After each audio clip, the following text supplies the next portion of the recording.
सारंग आणि मीना दोघेही खूप चिंताग्रस्त अवस्थेमध्ये घरामध्ये बसले होते. समोर वडिलांचे प्रेत होते आणि बाहेरच्या काही बायका म्हणत होत्या की मड ओलांडले आहे मांजराने, म्हणजे त्याला मुक्ती मिळणार नाही, ते उठून बसणार, ते नक्कीच उठून बसणार. ही गोष्ट ऐकल्यानंतर मीनाच्या मनामध्ये सारखा संशय येऊ लागला. गावातील लोक असे का बोलत आहेत? सारंग म्हणाला, काही लोक म्हणत आहेत की तुझ्या वडिलांच्या प्रेताला काळ्या मांजराने ओलांडले आहे, म्हणजे शवलांघन झालेलं आहे. हा विधी 100 वर्षातून एकदा तरी नक्कीच घडतो. शवलांघन होणे म्हणजे त्या मेलेल्या व्यक्तीच्या आत्म्याला पिशाची योनी प्राप्त होणं. ही गोष्ट ऐकल्यानंतर मीना खूपच घाबरली. ती म्हणाली, नाही नाही, असं होणं शक्य नाही. माझ्या वडिलांनी कोणाचे कधीच वाईट केलं नाही, त्यांना मुक्ती मिळायला हवी. सारंग, तू मला या सर्व भयानक प्रकरणातून बाहेर काढ. सारंग म्हणाला, होय, सगळं खरं आहे, परंतु मला असल्या गावाकडच्या लोकांच्या रहस्यमयी गोष्टी याबाबत काहीच माहिती नाही. आपल्याला कोणाला तरी विचारावं लागेल. शवलांघन म्हणजे नेमकं काय ते जर माहीत झालं तर आपण त्यावरती उपाय तरी करू शकू. तुझ्या वडिलांना दिवस उजाडल्यानंतर दफन करायचेच आहे. त्याच्या अगोदर आपल्याला या सर्व गोष्टी माहीत होणे गरजेचे. बाहेरून सुधा अक्का घरात आली. मिनी, तुझा बाप मरून गेला, परंतु नको त्या गोष्टी पाठीमागे ठेवून जात आहे. गावातील लोक जसं म्हणतात तसं त्याला काही विधी केल्यानंतर जाळावं लागेल. त्याला पूर्ण म्हणजे सगळ्या गावावर संकट आहे बघ. मीना म्हणाली, अक्का, नेमकं काय करायचं ते तरी सांग मला. या गावाकडच्या गोष्टी काही कळत नाही. माझ्या नवऱ्याला सुद्धा यातील काहीच माहिती नाही. तुम्ही जे काही सांगाल ते करायला मी आणि सारंग दोघेही तयार आहोत. सुधा अक्का म्हणाली, मग मी काय सांगते ते ऐक पोरी. हा चिमप्पा प्रभाकररावांना या ठिकाणी घेऊन येईल. ते आल्यानंतर सर्व गोष्टी सांगतील. त्या पद्धतीने तुला सर्व काही करावे लागेल.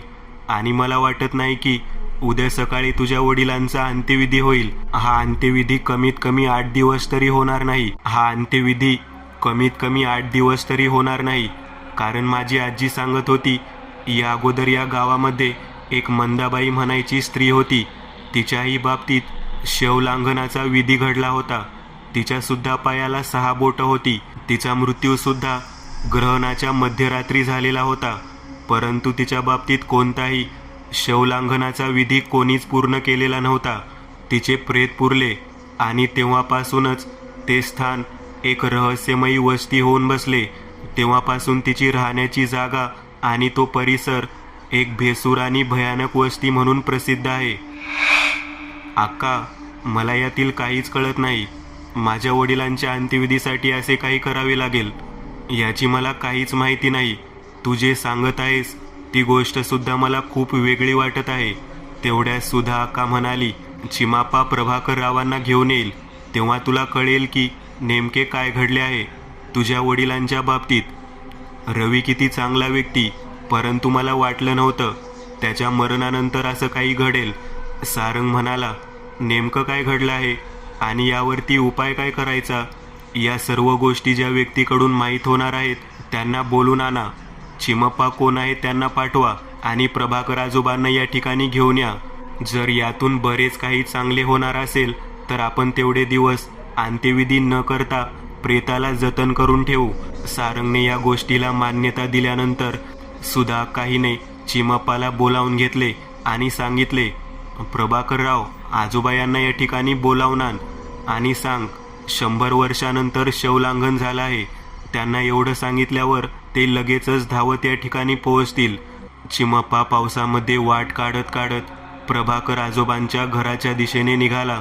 मध्यरात्री घडलेली ही भयानक घटना आणि त्यामुळे हादरून गेलेला सारा गाव त्यांना वाचवण्यासाठी चिमप्पाला एवढं तरी करायचं होतं.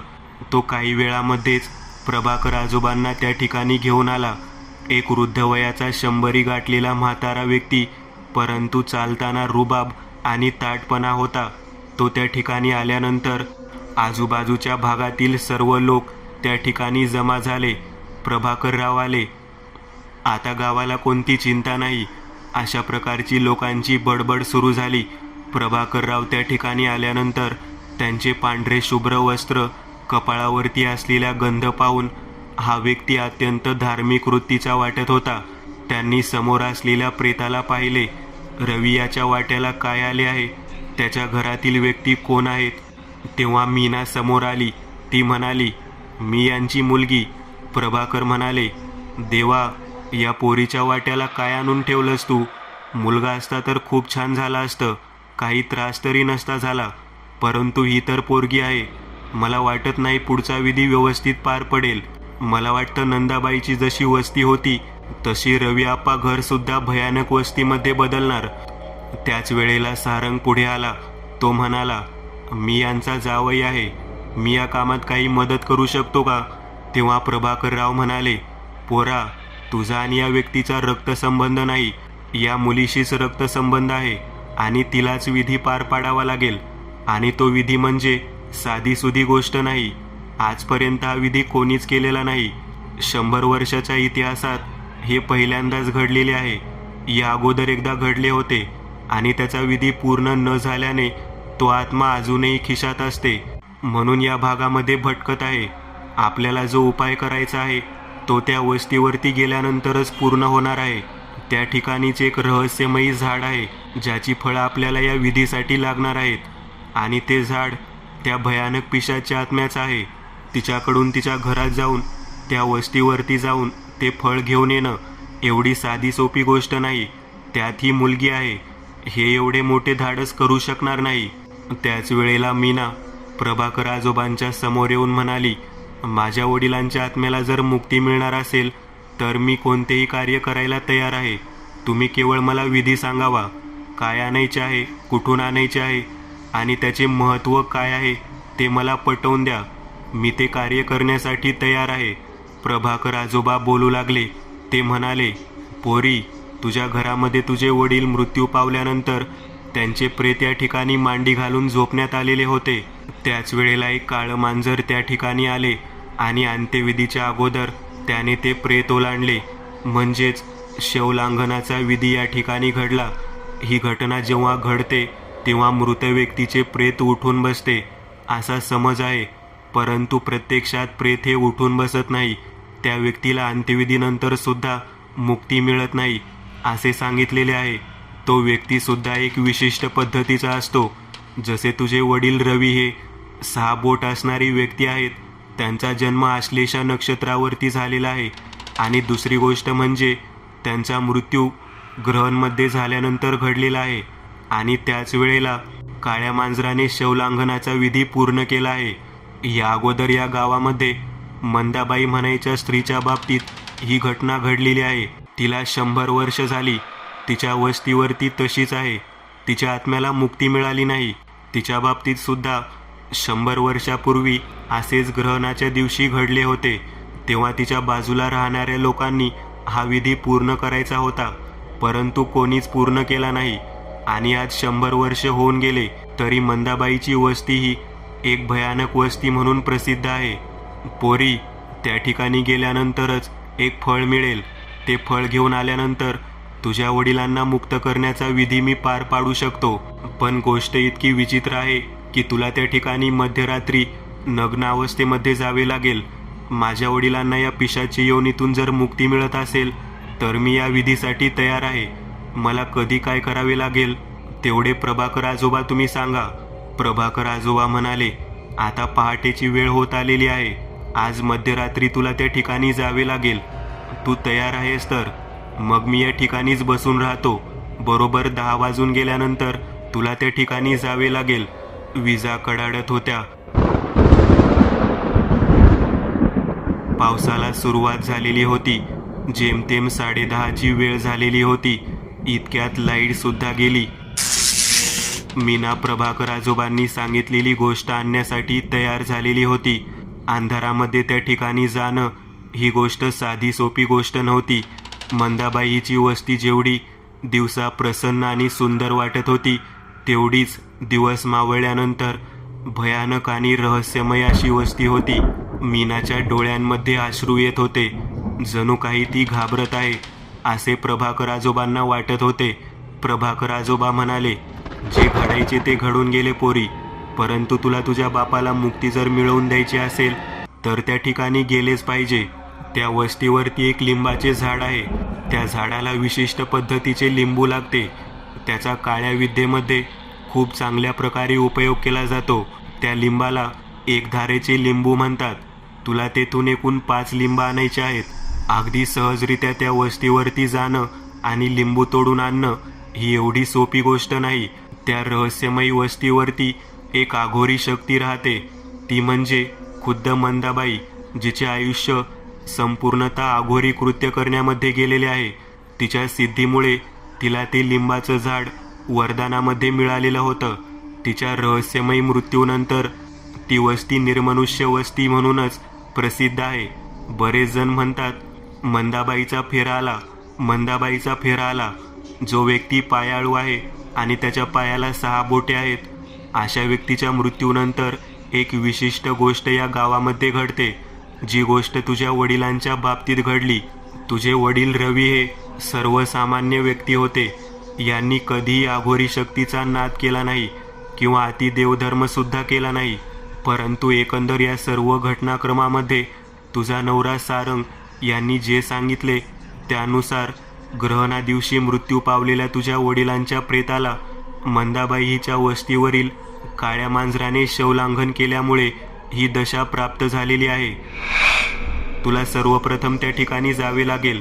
त्या ठिकाणी गेल्यानंतर बरोबर मध्यरात्री 12च्या सुमाराला मी दिलेल्या या हळदीच्या लेपनाने त्या झाडाची पूजा करावी लागेल. त्यानंतर त्या ठिकाणी तुला ती भयानक शक्ती अटकाव जरूर करेल. तेव्हा तिच्यापासून काहीही करून तुला ते लिंबाचे एकधारी फळ या ठिकाणी घेऊन यावे लागेल. ते फळ तू घेऊन आल्यानंतर तुझ्या पाठोपाठ ती भयानक शक्ती तुझा पाठलाग करत या ठिकाणापर्यंत येईल. ती शक्ती जेव्हा या ठिकाणापर्यंत येईल तेव्हा तिच्या पाठोपाठ ते काळं मांजरसुद्धा या ठिकाणापर्यंत येईल. काळ्या मांजराने ज्या पद्धतीने तुझ्या वडिलांचे प्रेत ओलांडले होते त्याच पद्धतीने ते प्रेत पुन्हा ओलांडेल. त्यावेळेला तेथून आणलेली 5 लिंबू कापून 2 खांद्यावर, 2 मांडीवरती, एक मध्यभागी पोटावर ठेवावे लागेल आणि त्यानंतर तुझ्या वडिलांना 10 संस्कार करावे लागतील. या संपूर्ण विधीनंतर जी शक्ती तुझा पाठलाग करत आलेली आहे ती शक्ती तुझ्या घरामध्ये स्थित राहील. तिचा संपूर्ण बंदोबस्त मला करावा लागेल आणि मग तुझ्या वडिलांना कायमची मुक्ती मिळेल.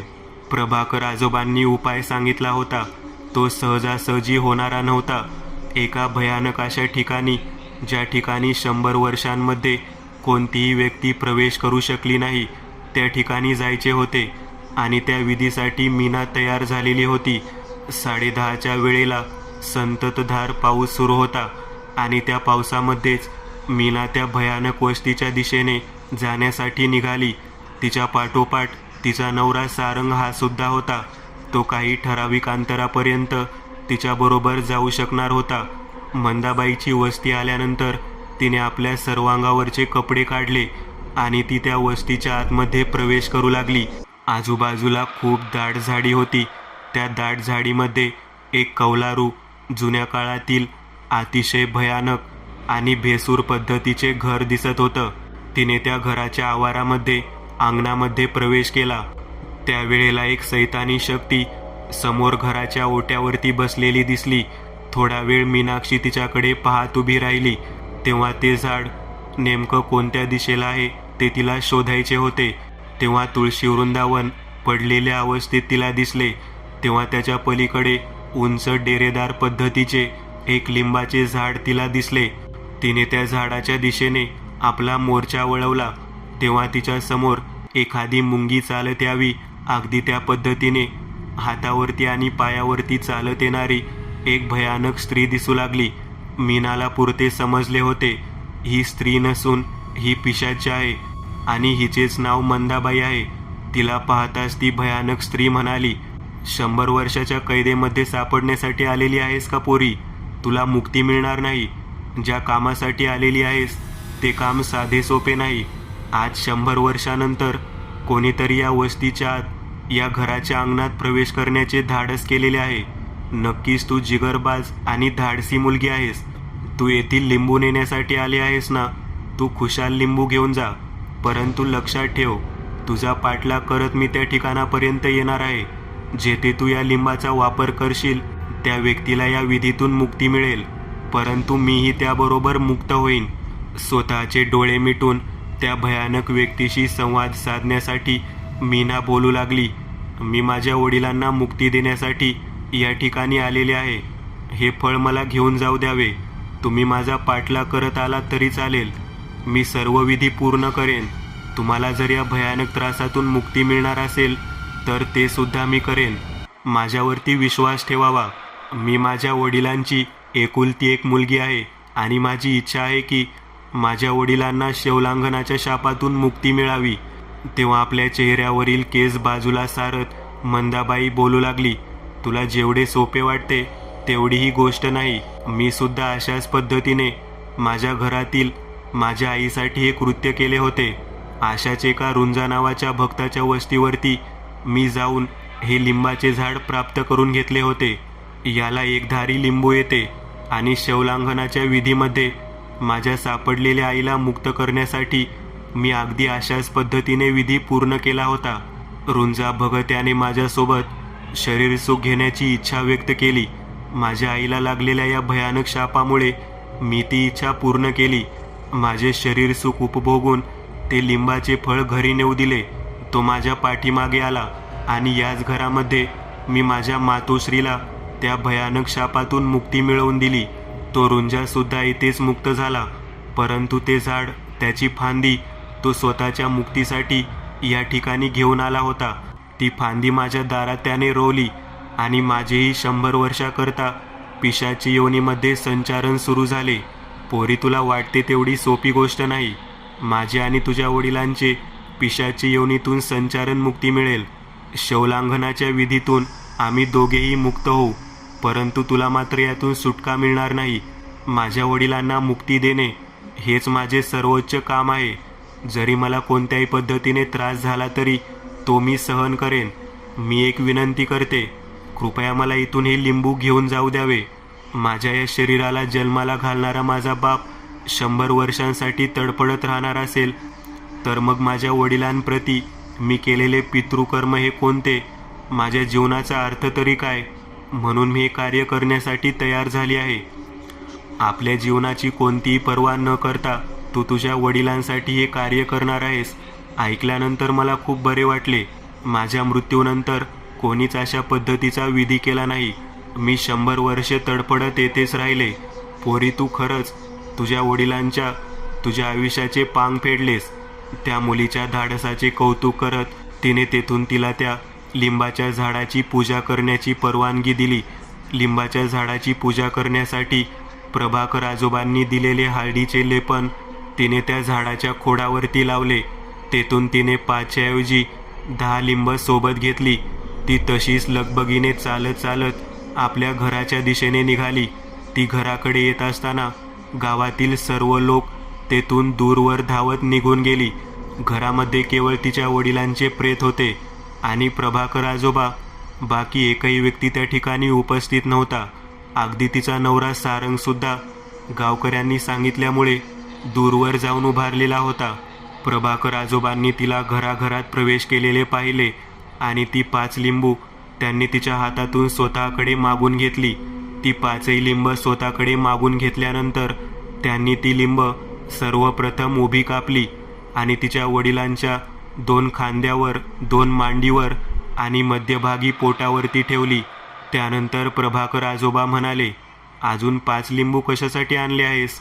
तेव्हा तिने बाहेर अंगणात उभारलेली मंदाबाई हिच्या प्रेतात्म्याचे दर्शन प्रभाकर आजोबांना घडवले. ते पाहताच प्रभाकर आजोबा खूप घाबरले. ते म्हणाले, पोरी, हे काय केलेस? तेव्हा ती म्हणाली, यांना आपण असेच 100 वर्षाकरता मोकळे सोडायचे का? मी त्यांना वचन दिले आहे की मी त्यांना सुद्धा मुक्ती मिळवून देणार. तेव्हा प्रभाकर आजोबा म्हणाले, पोरी, तुला माहीत आहे का, जर या स्त्रीला मुक्ती मिळाली तर तुला 100 वर्षाकरता या घरामध्ये राहावे लागेल. त्या स्त्रीच्या हातामध्ये लिंबाच्या झाडाचा फाटा बघ. तो जर इथे रुतवला तर तू या घरामध्ये पुन्हा अडकून बसशील. पुन्हा 100 वर्षांनी जेव्हा शवलांघनाचा विधी होईल तेव्हा तू त्यातून मुक्त होशील. तेव्हा मी माझ्या वडिलांच्या अंत्यसंस्कारासाठी काहीही करायला तयार आहे. त्यांना जर मुक्ती मिळणार असेल तर मी हे सुद्धा करायला तयार आहे, असे ठाम मीनाहीने प्रभाकर आजोबांना सांगितले. प्रभाकर आजोबांनी तिच्या या गोष्टीबद्दल तिला एक वाक्य बोलले. ते म्हणाले, विनाशकाले विपरीत बुद्धी. पोरी तर जवान मुलगी आहेस, 100 वर्ष तुला या घरामध्ये तडफडत राहावे लागेल. तू ते 5 लिंब माझ्याजवळ दे. मी या भयानक स्त्रीला परत त्या ठिकाणी पाठवून देतो. तिला मुक्ती देण्याची काही गरज नाही. आजोबा, मी तिला शब्द दिला आहे. त्या बदल्यातच तिने मला या ठिकाणी रहस्यमयी लिंबू घेऊन येण्याची परवानगी दिली आहे. आजोबा काही बोलण्याच्या अगोदर तिने त्या सैतान शक्तीला तिच्या वडिलांचे प्रेत स्मशानभूमीच्या दिशेने उचलून नेण्यासाठी सांगितले. मंदाबाईने तिच्या वडिलांचे प्रेत अगदी सहजरित्या घराच्या मागच्या भागामध्ये आणले. तेथे काही क्षणात झाडाची वाळलेली लाकडे गोळा केली. गोठ्यामध्ये चिता रचली गेली. पावसाची रिपरिप थांबलेली होती आणि त्यामध्ये प्रभाकर आजोबांच्या समोर मंत्रविधी चालू असताना मीनाच्या हातून त्या प्रेताला भडाग्नी देण्यात आला. हा विधी पूर्ण झाल्यानंतर मीनाच्या वडिलांना मुक्ती मिळालेली होती. आता मंदाच्या स्वतःच्या आत्म्याला मुक्ती देण्याचा विधी होता. तिने लगेचच स्वतःजवळचे हातात आणलेले रोप वरती धरले आणि मीनाला म्हणाली, ते 5ही लिंब उभी काप व समोरच्या तुझ्या वडिलांच्या चितेमध्ये फेकून दे. हे ऐकल्यानंतर प्रभाकर आजोबा म्हणाले, तसे जर केले तर तू मुक्त होणार नाहीस मंदाबाई. या मुलीच्या पाठीमागे लागणारा पिशाच्य योनीचा भाग आहे, तो नष्ट होईल आणि त्याच्याऐवजी तू पुन्हा 100 वर्षे या घरामध्ये अडकून बसशील. तेव्हा मंदाबाई म्हणाली, ज्या वेळेला माझ्या घरातले माझ्या लेकरांनी माझ्यासाठी हा विधी करायचा नाही हे ठरवले, तेव्हाच मी खरे तर मेलेली होते. मला मुक्तीची काही गरजच नव्हती. तरी मला मुक्ती मिळवून देण्याचे या पोरीने कबूल केले. मी मुक्त होऊन तरी माझा काय उपयोग की माझ्या मुक्तीमुळे एका बापाची लेक, एका व्यक्तीची पत्नी या ठिकाणी पिशाची योनीमध्ये 100 वर्षे बंदिस्त राहणार आहे. त्यापेक्षा मी हे झाड माझ्याच हातात धरते आणि मी स्वतः या घरामध्ये पुन्हा 100 वर्षाकरता बंदिस्त राहते. तेव्हा मीनाला हे दृश्य पाहून खूपच कसे तरी वाटले. तिने त्या तडपडणाऱ्या मंदाबाईच्या आत्म्याला पाहिले. काहीही करण्याअगोदर मंदाबाईच्या आत्म्याने मीनाच्या हाताला झटका दिला. कापलेली 5च्या 5 लिंबे तिच्या वडिलांच्या मध्ये पडली आणि मंदाबाई स्वतःच्या जागी उभारलेली आहे. त्याच जागी तिच्याच पायाच्या उभारलेल्या भागामध्ये ते लिंबाचे रोप रोवले. प्रभाकर आजोबा या भयानक शवलांघनाच्या विधीच्या वेळी एकमेव साक्षीदार होते, ज्यांनी एका पिशाच्या आत्म्याला खऱ्या अर्थाने एका मुलीवरती दया दाखवताना पाहिलेले होते. संपूर्ण परिसरात एक प्रकारची भयानक शांतता पसरली होती. आपल्या त्यासाठी कोणत्याही प्रकारची शिक्षा भोगायला तयार असणारी मीना आज खऱ्या अर्थाने एक अदृश्य व्यक्ती ठरलेली होती. कारण तिच्या केवळ एका गोष्टीमुळे स्वतः 100 वर्षे यातना भोगणाऱ्या पिशाच्या आत्मासुद्धा पुन्हा 100 वर्षे यातना भोगण्यासाठी तयार झालेला होता. त्या घराच्या कडेने कुंपण बांधण्याचे काम सुरू झाले आणि पुन्हा एकदा मंदाबाई त्या मीनाच्या घरामध्ये 100 वर्षाकरता स्वतःहून बंदिस्त झाली. मित्रांनो, आज पुरतं एवढंच. तुम्हाला जर काही गोष्ट आवडली असेल तर नक्की लाईक करा. तुमच्यापैकी बरेचसे जण व्हिडिओ लाईक न करताच पळून जातात, पण हा जर व्हिडिओ तुम्ही लाईक केला तर मला जरा बरं वाटेल आणि असेच भारी भारी व्हिडिओ बनवायची माझ्यात एनर्जी येईल. त्यामुळे नक्की लाईक करा आणि अजूनही कोणी या चॅनलला सबस्क्राईब केलेलं नसाल तर लगेच सबस्क्राईब करून टाका आणि बाजूची घंटी ती मात्र दाबायला विसरू नका. देवाची घंटी आहे ती. चला तर मग पुन्हा भेटूया अशीच एक आगळी वेगळी गोष्ट घेऊन पुढच्या